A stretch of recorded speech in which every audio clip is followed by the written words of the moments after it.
What is going on, everybody? Welcome everybody into the Hump Day Hotline on the Buffalo Rumblings Vidcast Network. My name is Joe Miller. I'm one of the hosts of this here show, the Hump Day Hotline. Hump Day, Mike.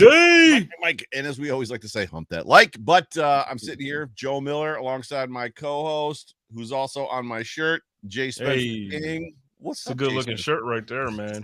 Whoever designed that did a good job. They did it great. When this thing showed up in the mail, I was like, what is happening? It's been years, bro. It's been like it has been. Yeah. What is this? This year three? Yeah, year 3 or 4?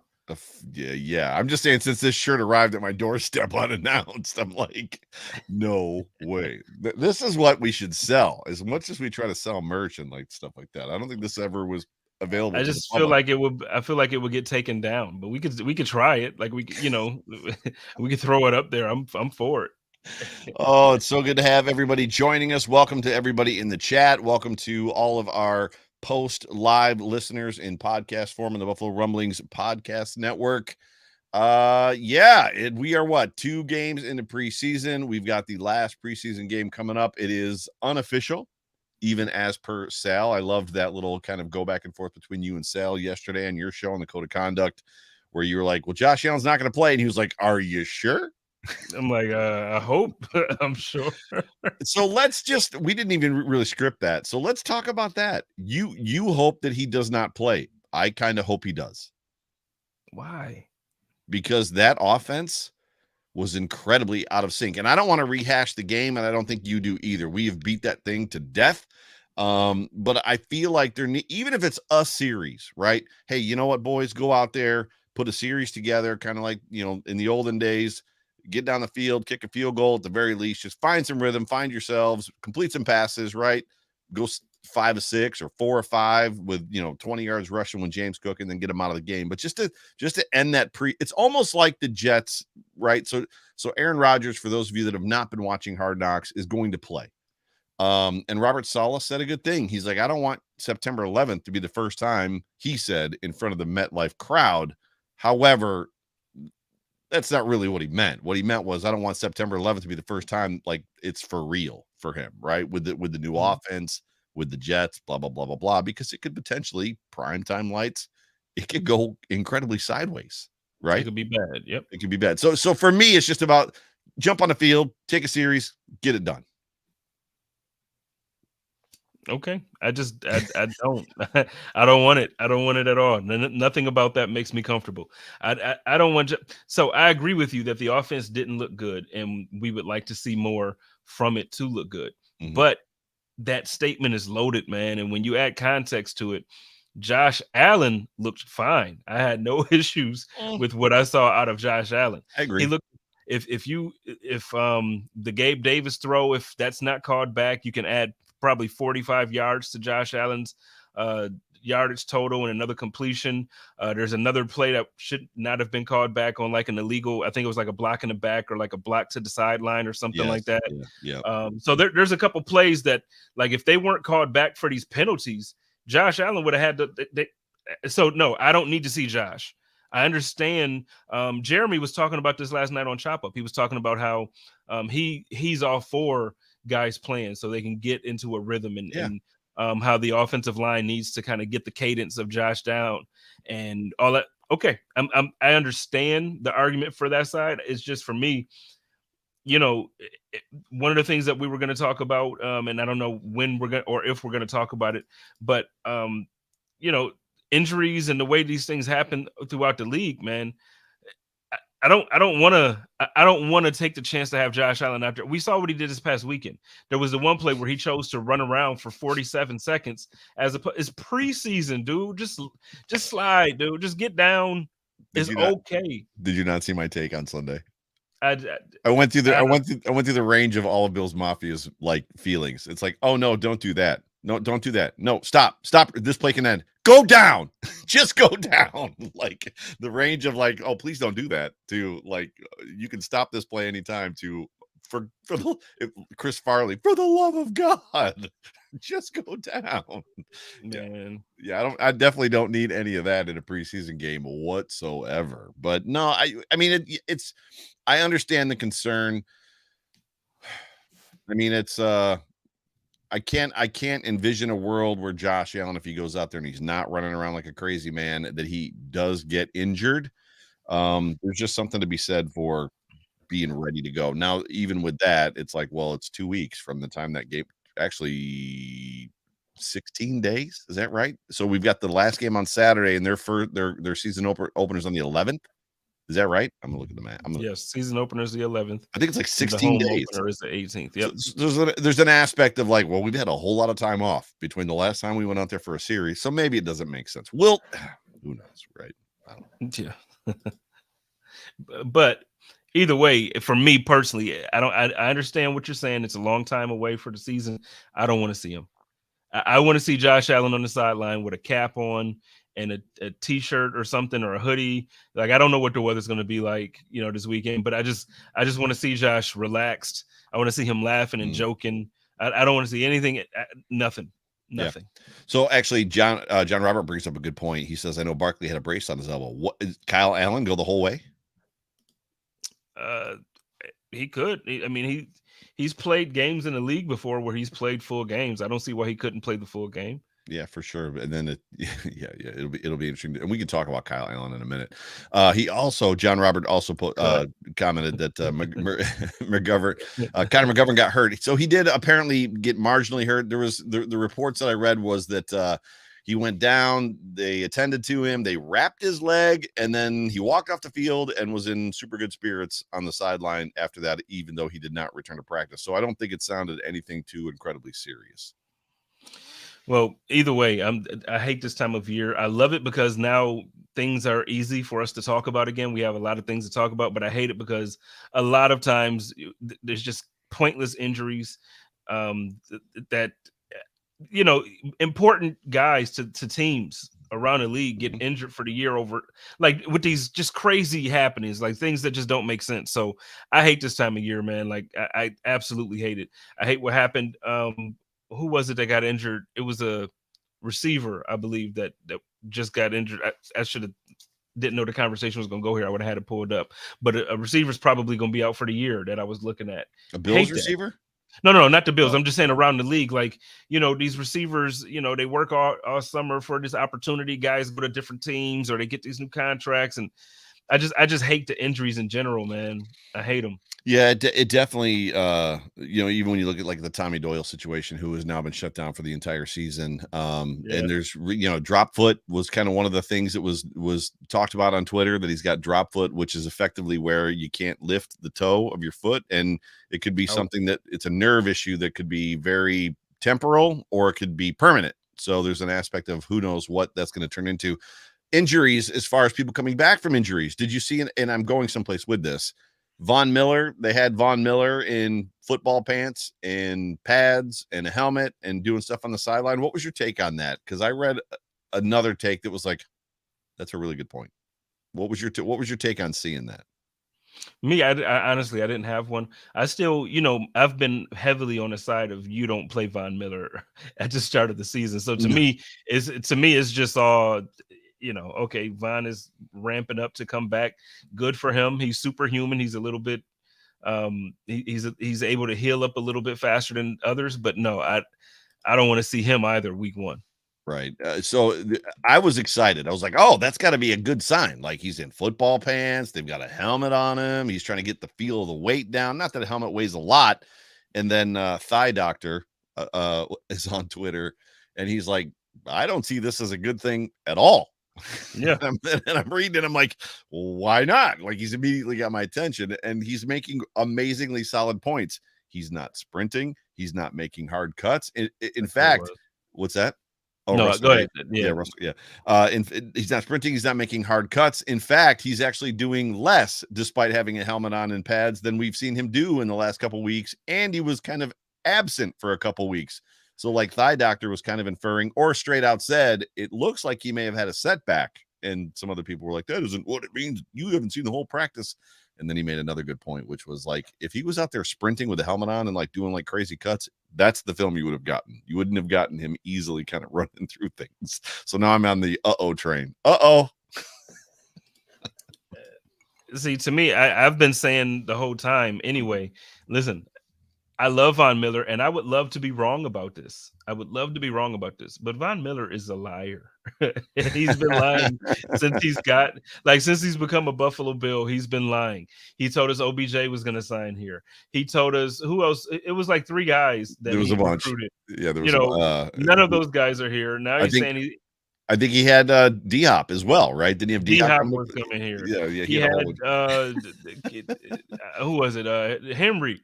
Derrick Henry was coming here, and then now he's saying after his ACL injury, he's going to be ready for week 1. And listen, he hasn't told me the truth yet. It's okay. I don't expect him to tell me the truth at this point. And I'm hoping and praying that the fan base sees him the same way. Like, look, Von, we love you. We love you when you're playing, and we love you when you're healthy. Right now, you're not. Just get there. Take your time. Get there. Please don't believe this man is playing week 1. Please don't. Please don't. So if you expected him back, so there was also a report out of camp, and I can't remember who reported it, that the pass rush is really kind of starting to gel and kind of come around. I would say that unequivocally, without Von Miller, they're a completely different unit. They need Von Miller. Floyd being in there definitely helps. We already talked last week as we did our defensive roster projections that it's a bottleneck. It's going to be interesting to see who makes this team. And who doesn't, who ends up on the waiver wire or who ends up getting cut, and then maybe put the practice squad if they make it through. Von Miller is still crucial, right? Crucial to the success of this defense. Regardless, middle linebacker, still crucial. Yeah, absolutely. Absolutely. And I mean, I know you're not talking about the middle linebacker right now, but I'm hoping and praying that somebody's available on those waiver wires wants to cut down. Because, man, I'm telling you, I know everybody's excited about our young guys, and they're hoping that, I hope and pray that there is somebody available, because what we are putting out on the field right now at middle linebacker, I haven't been impressed at all from what I've seen from any of them. Yeah. At all. I started the season. I started the overreaction show this season with CB2 middle linebacker, obviously, as far as battles, and then I think I said running back because I wasn't sure kind of where it was at. But the reality is there's some offensive line talk, and I don't know that the tackles. And I think you and Sal discussed this yesterday. I don't know that the tackles are as big of a deal.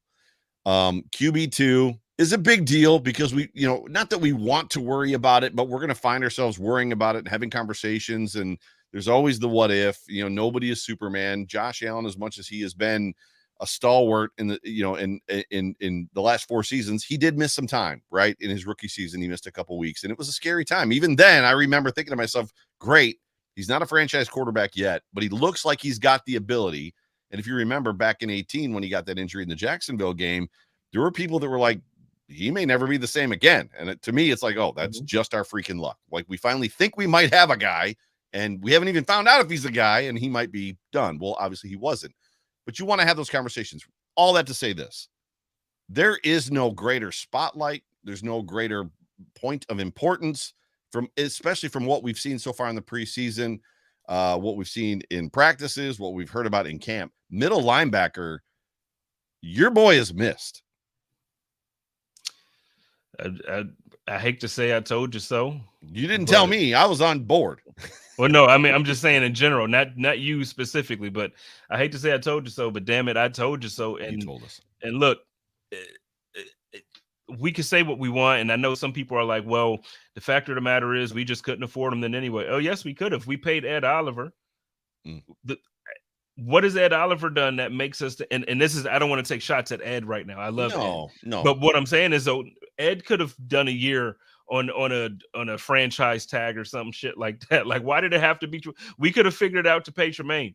We could have figured it out to, like, there were other things happening that we could have figured out how to create money for. If one of those receivers were open and if D-Hop would have chose Buffalo, Buffalo would have found the money to sign D-Hop. If OBJ wanted to sign here, they would have found the money. I just don't understand why we couldn't find the money. Now you didn't find the money, and you're looking like it looks really bad that you let him go, fine. Mm-hmm. But you didn't do anything to prepare for the loss of Tremaine Edmunds. You drafted a guy that's not big enough for the position that you're expecting him to play. Two of them, both in the third round. Guys that aren't the size that for the position you're expecting them to play. Then the people that you do have there that you kind of used to plug and play when there was injuries, AJ Klein, stuff like Taylor Madigan. Those guys aren't starters any of it. They're good for a game or two in the season.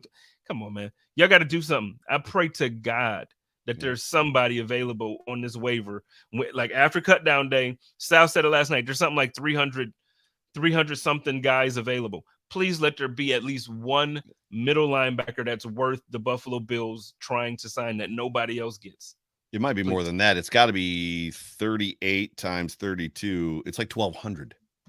Now they're not all linebackers, but there's 1,200 guys that are about to get cut. Sal said like 300. I was just going with it, but yeah. Well, it's probably 300 linebackers. There's probably a slew of them that are linebackers, or at least. But when you look at what your Ed Oliver point is dead on. Now, a lot of us, and this is not a bash Ed Oliver moment, but as far as where we all kind of were, we didn't necessarily feel that we had seen enough to give Ed Oliver an extension. There was an expectation that he was not going to be re-signed, right?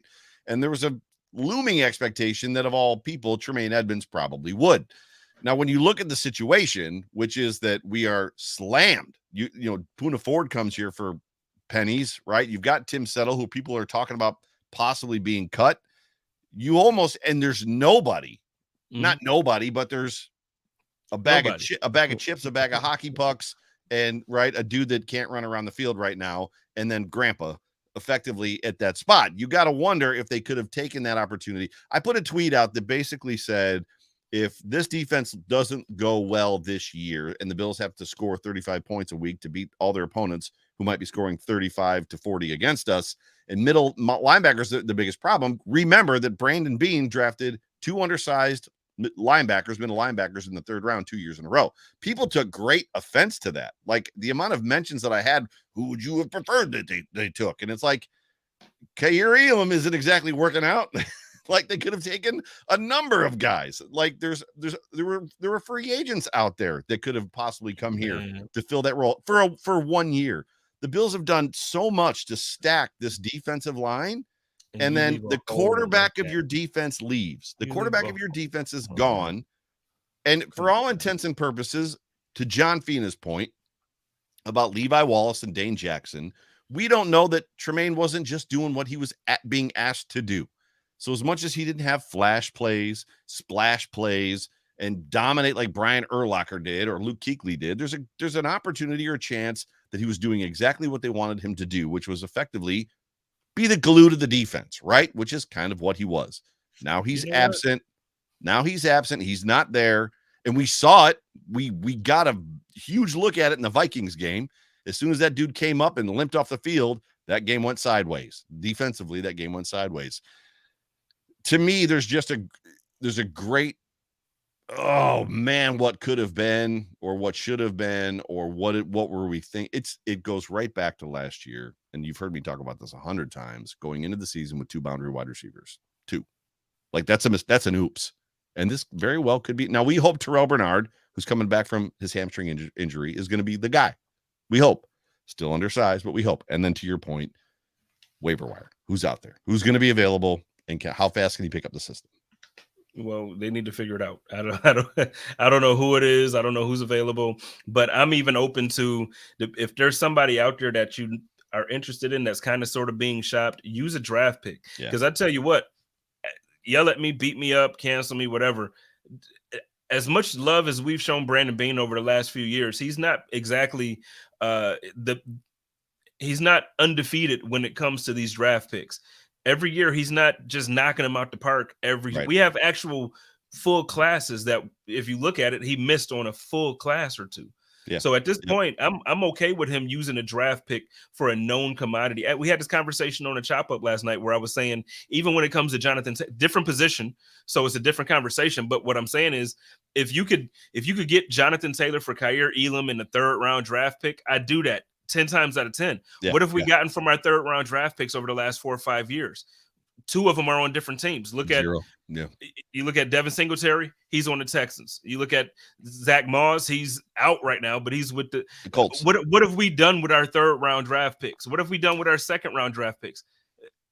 Cody Ford is gone. AJ Epinesa. James Cook is about the best looking one right now, right? And the jury is technically out on him, because his rookie year, we didn't have like a great year that makes us say James Cook is that dude. We just hope that he's going to be that dude, and they let Devin Singletary walk because of it. Yeah. So we'll see if James Cook is that guy. I hope he is. I think he is. I drafted him in fantasy. He better be. He better be. But let's see. But see, my point is, if you got a guy, like if you can get a guy for a player and like something equivalent to a 1st round draft pick, you can get a Jonathan Taylor for a Josh Allen team. You go and get him. Yeah. Same thing with a middle line. If there's a middle linebacker out there that you can afford for a 3rd round, 4th round draft pick, these guys aren't drafting and knocking it out the park, man. It's just not happening. I'm very happy about this Dalton Kincaid pick. I really hope it becomes what I think it is, but they haven't been drafting like, oh man, the Buffalo Bills front office they're really doing it big. They're not. It ain't the second coming of Bill Polian. So Daryl Fletcher says, not Tremaine. Getting back to my comment about just Tremaine doing what they're asking him to do, like Dane and Levi. He says Tremaine is a tier above Dane Jackson. I was in no way, shape, or form comparing Tremaine Edmunds to Levi Wallace. He absolutely is. There's one other one I want to grab real quick, which was right here. Eric Carlson says Edmunds is overrated. He was average with the Bills. Listen, you don't have to shake your head. Listen, this is the fact. If Edmunds was average with the Bills, and the Bills' middle linebacker, quarterback of the defense play is what we've seen so far this preseason, you are going to beg for average. Why can't we just get somebody to be average? Because right now, and I know we actually we are off the air saying we're not going to be negative in this show, and here we are talking about draft picks.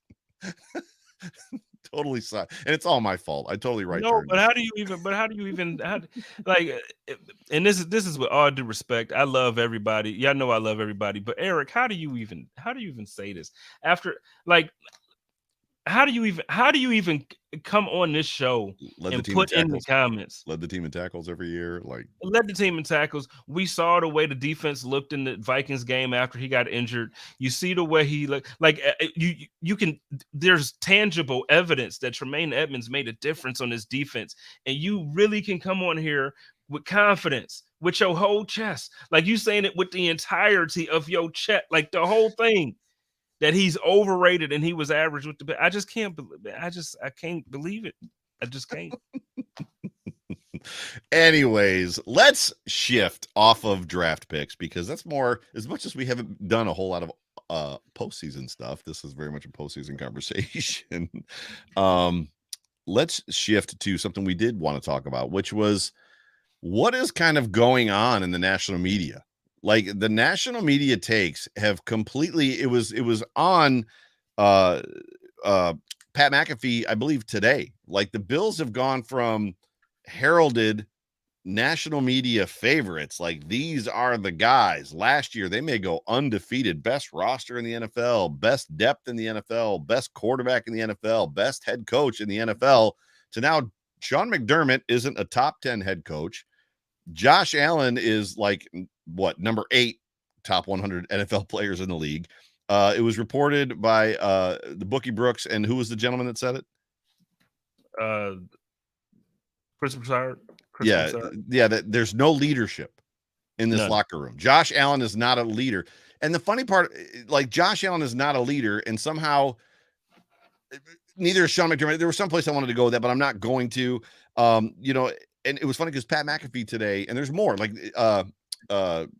Nick Wright had his share of comments. The bashing that's going on and the beating up of this football team based off of what they went through last year. I mean, they had a player die on the football field. Yeah.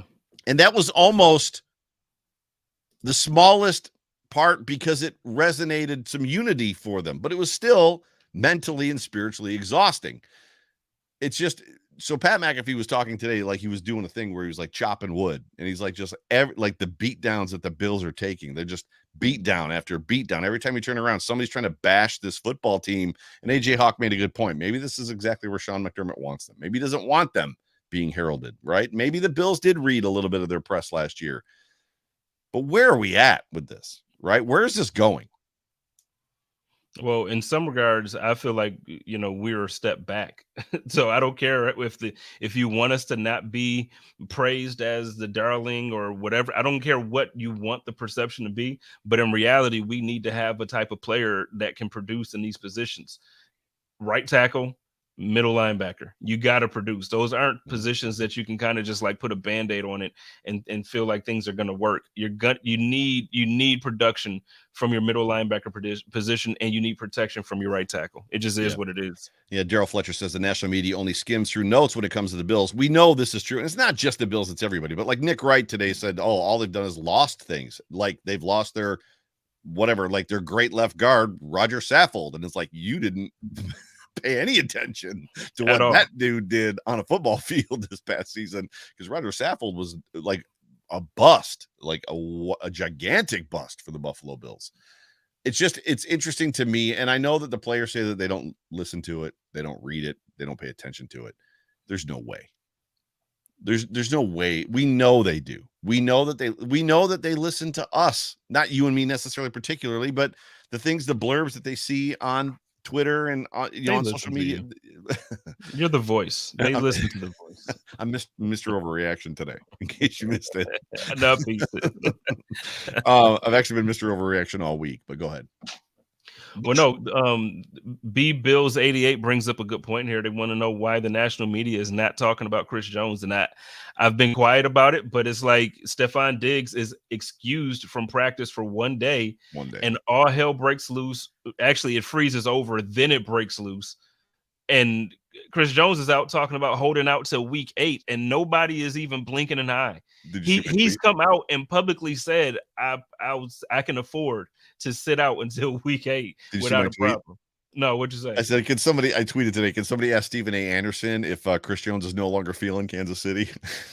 But it's like, for real, like what are we doing? Like they blow it up about the Bills. It's the end of the world when Stephon Diggs is gone for a day, and we still got Stephen A. talking about he wants to.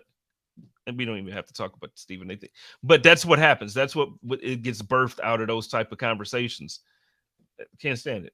I'm walking down the stairs today, and all of this conversation about Diggs is just I'm just like you. Like I'm just constantly mulling over whether it's realistic or real thoughts that I have as a fan, that I have as a man, versus like stuff that could potentially be tweeted versus stuff that I'm, potentially could talk about on a show, and things that could become concepts, right? And content, yada, yada, yada.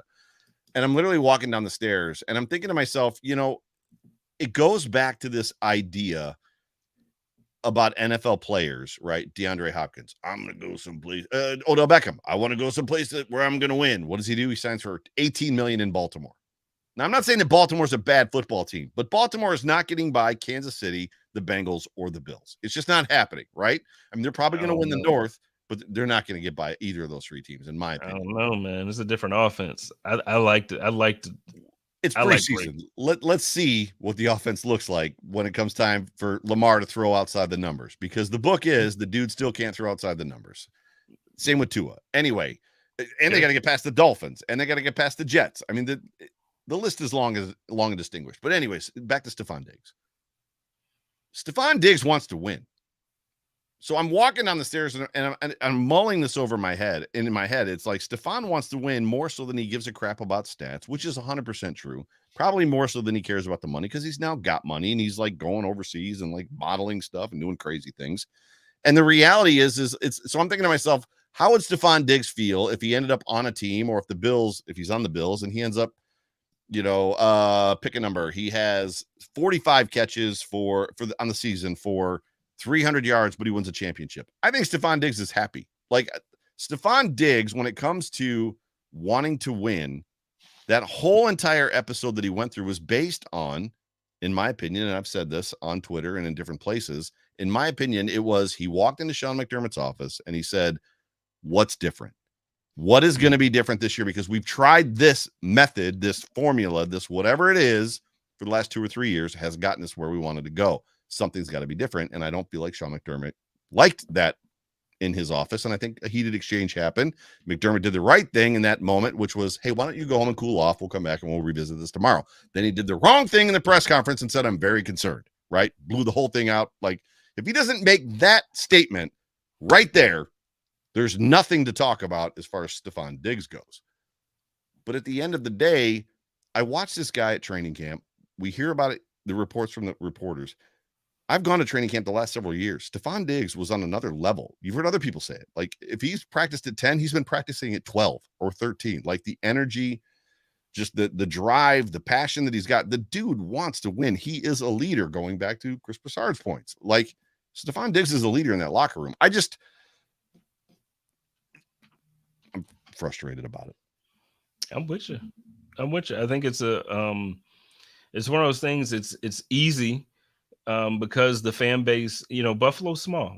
I always talk about how we're a small market, so it's easy. Outside of the fan base, nobody's gonna blow back. Yeah, okay. So the fans of Buffalo blow back on Twitter, and we yell and we scream and we got our fists yelling at our phones.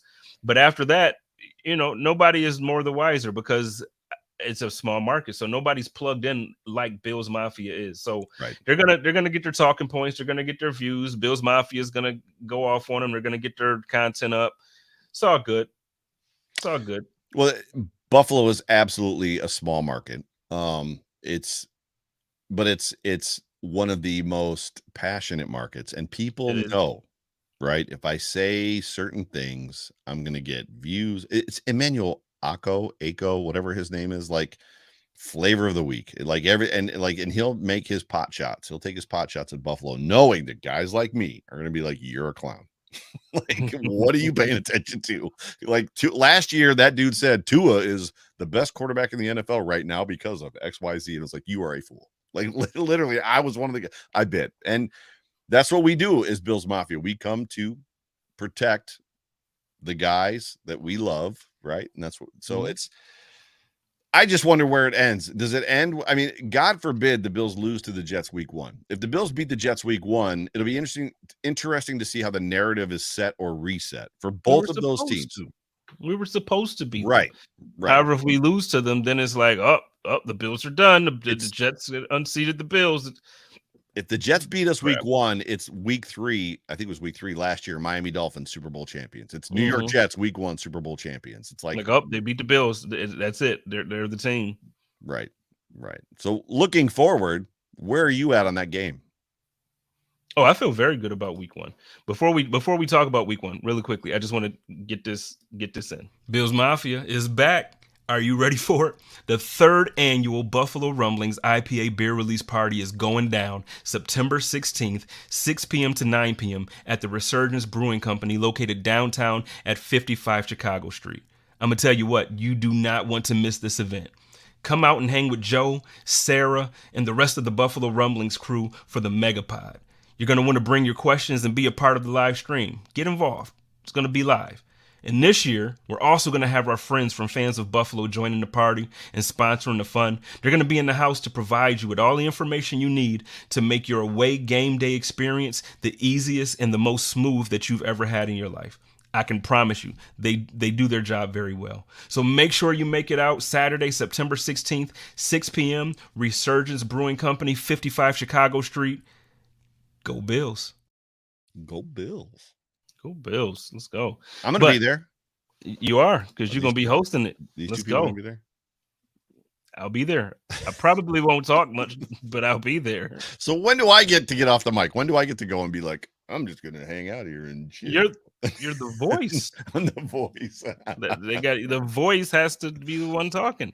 As long as I don't have to struggle with technology, I'll be great. Right? Nope, I'm excited. You and Sarah are gonna head it up and kill it, and we got Jeremy joining, Jeremiah Boyer.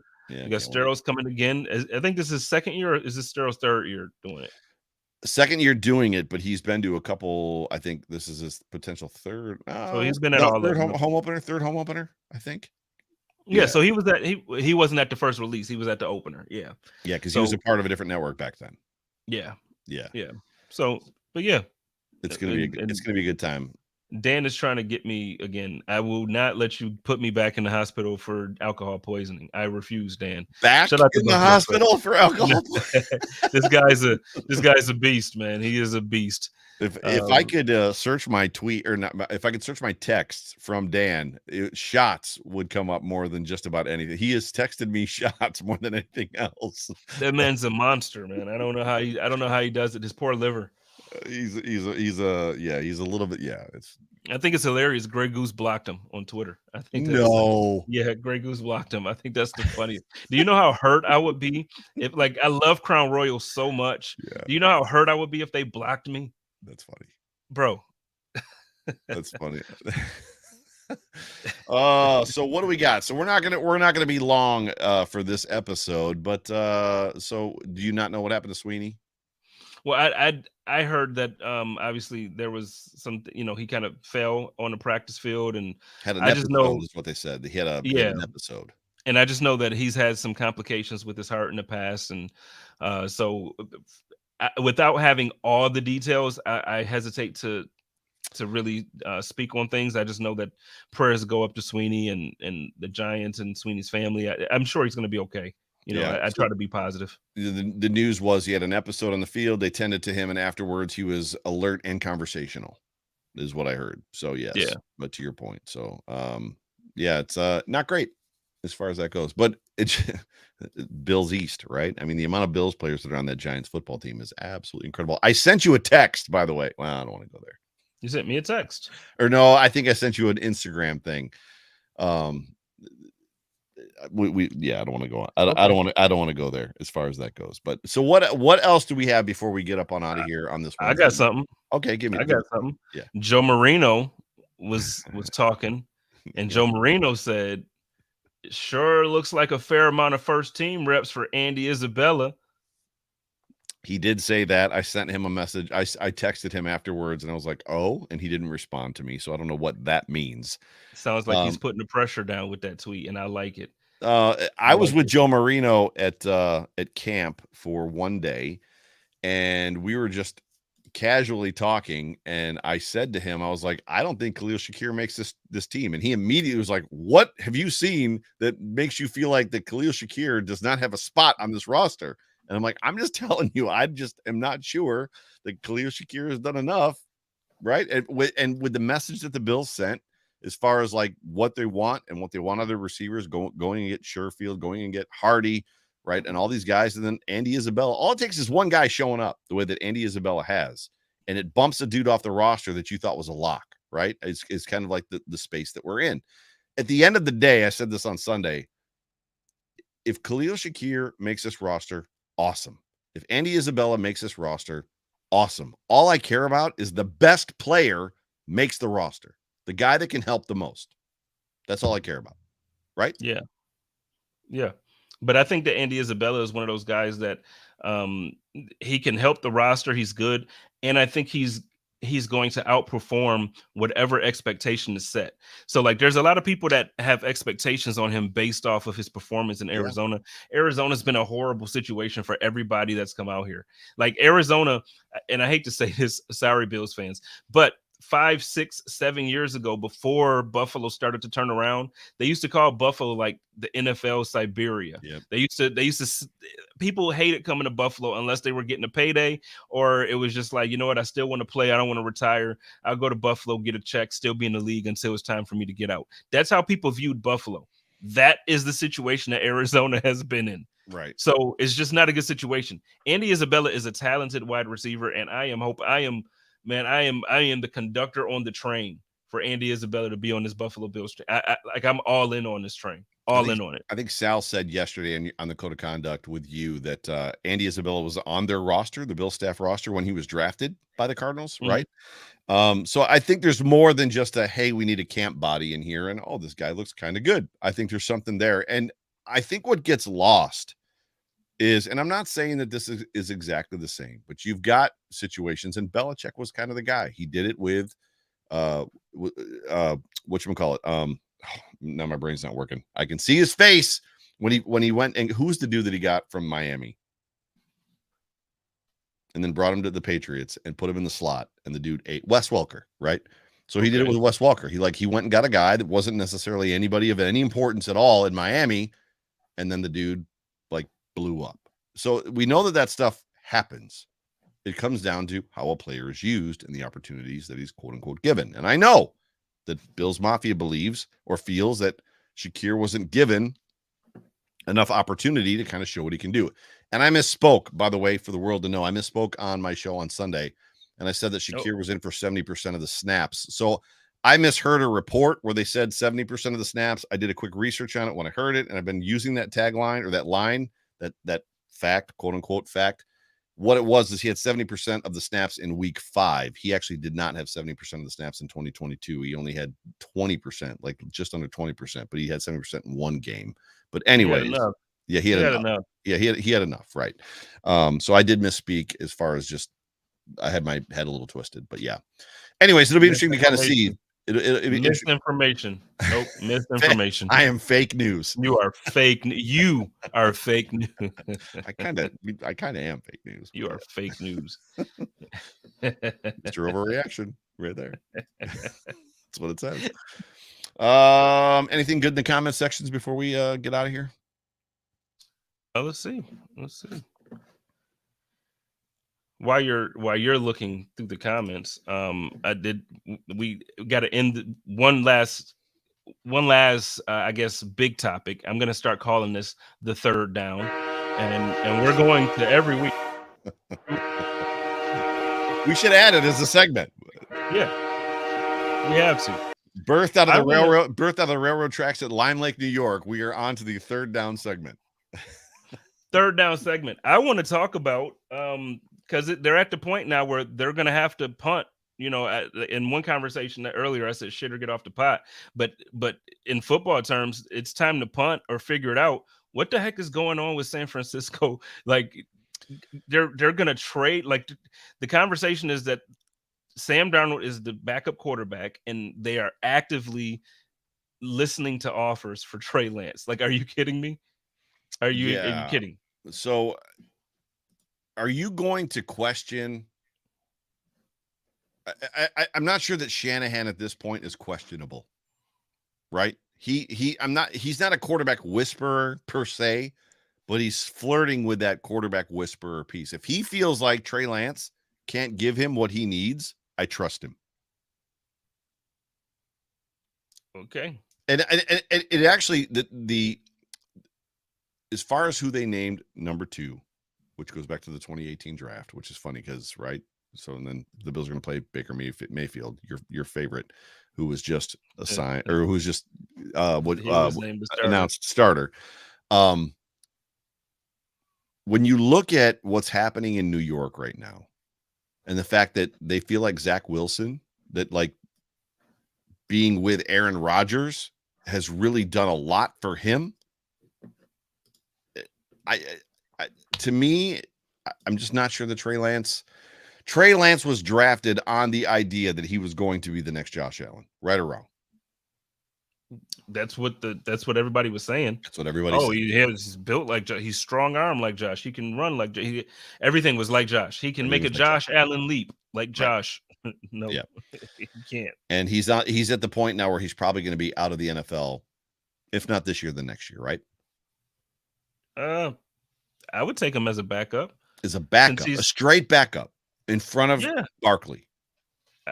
I mean, to me, Barkley should stay on the practice squad or shouldn't be on the active roster. Agreed. And that's not a diss at him. I just think at this point of his career, like he's an extension of the coaching staff. And then we're talking about Kyle Allen. He can. Cool. Thanks. I know you're friends with Josh. I'm cool. You bring a guy like Trey Lance and let him learn behind Josh Allen. Josh is at that point now where I think he's elite. So I would be okay with Josh Allen teaching younger guys. Let Lance come in. They do a lot of the same things. You don't have to change your offense up if something were to happen to Josh Allen and you have a Trey Lance on your roster. Now, Trey Lance isn't Josh. But we just got done talking about how all the comparisons coming out of college were, oh, Trey's going to be the next Josh Allen. He's going to, okay, put him behind Josh Allen. Let him learn behind Josh. I said the same thing about Malik Willis. I'd take Malik Willis as a backup. I would take Sam Darnold as a backup. I would not take Malik Willis or Trey Lance as a straight backup. A practice squad backup? Yes. I would take Trey Lance over Sam Darnold. The guy to go in and try to win you 50% of the games that he's got to play? No. Nope. I'd take Trey Lance. Sam Darnold, man, he was drafted. Trey Lance was drafted high as well, but Trey Lance didn't have the opportunity to start. Sam Darnold started for multiple organizations and has proven that he's not good enough to be a quarterback in the NFL. I don't think Trey Lance hasn't been given it. I don't think Trey Lance is given a fair shake. I don't think it's about having the opportunity to start. I think there's something about what they're seeing in the practice field. Like, we don't know necessarily if he's on the way out. There's something going on with his preparation. There's something going on with his ability. There's something going on with his ability to digest what it is. And I'm sure we could all probably imagine that Kyle Shanahan's playbook is not easy, right? It's probably very hard, which speaks to a whole bunch of people. We know that the Bills playbook, the Daboll playbook, which, Ken Dorsey now has, is also incredibly difficult. There's some that are easy. There's some that are hard. The Bills, the Niners, super hard, right? Yeah. And Jessica says, she asks me if I'm comfortable with Trey Lance coming in and winning games for us. No, I'm not. I'm not comfortable with anybody coming in. I'm hoping that Josh Allen is healthy, period. But the thing about Trey Lance that I like is I like his ceiling, and I feel like he hasn't been given a real opportunity to develop and show what that ceiling could be. I feel like we know what Sam Darnold has been. We saw him in New York with the Jets. We saw him in Carolina with the Panthers. He just hasn't been good. So I feel like he's going to be the same guy that we've seen. With Trey Lance, we haven't seen. We got, a couple games before he broke his leg or broke his foot or something. Yeah. So we just haven't seen him. And so do I think he's going to come in and be a game changer or world changer? No, but I think if he has similar traits and he has some things that reminds you of Josh Allen, if he's learning from a Josh Allen, it could benefit him. So that's just where I'm at. I would challenge you that we haven't seen Sam Darnold in a good system yet either, with a good coach. And I think that the Niners, if Sam has to play, which he may, Brock Purdy is coming back from an elbow surgery, so there's an opportunity. We're going to find out. Right. So we're going to find out what is there. And then the funny thing about Sam Darnold too, is like, we know that at this point in time, Josh Allen brings in his friends to back him up. Right. So Sam Darnold and Josh are pretty good friends, and Kyle Allen, they're all good friends. So you're banking on, Chris Jenke says, the real Chris Jenke says, you're banking on potential with Lance or Willis. That's basically what you're going off of. Malik Willis has incredible athletic ability. So does Trey Lance. I'd rather have Jake Fromm than Trey Lance. Okay, Spin is on that stuff. That's out there, Spin. We got to relax. Why did you make me read? I am Ron Burgundy. Why did you make me read that?